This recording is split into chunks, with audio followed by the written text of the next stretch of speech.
just another day in the office for a person who has to judge the taste of coffee from around the world.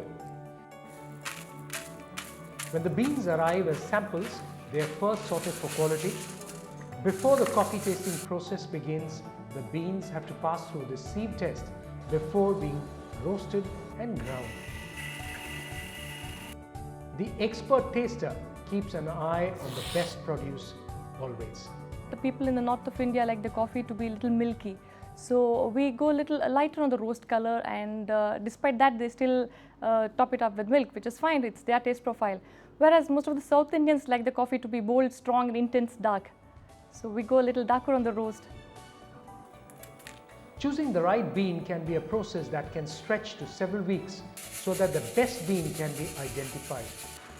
Indian coffee may or may not be blended with that of another origin to give it a distinct taste.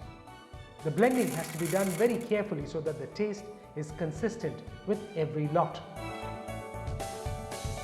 The bean size must be the same so that it can pass the sieve test.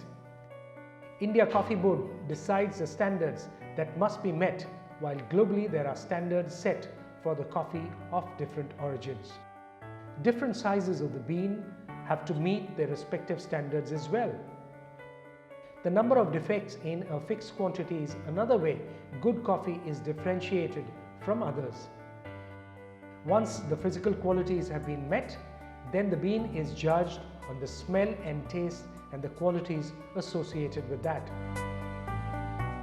In India, 95% of the people will drink it with milk, right? So as a cappuccino or a cafe latte or a mocha maybe.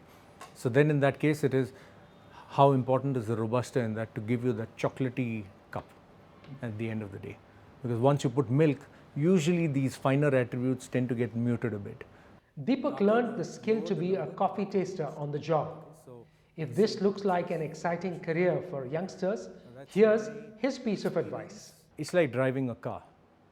When you start off, you don't know how to drive a car. But then you focus, right? You realize that you can make mistakes, so you start focusing. You're conscious that there's a rear view mirror. You need to get the steering in the right place. You need to change the gear at the right time. You need to look at the side view.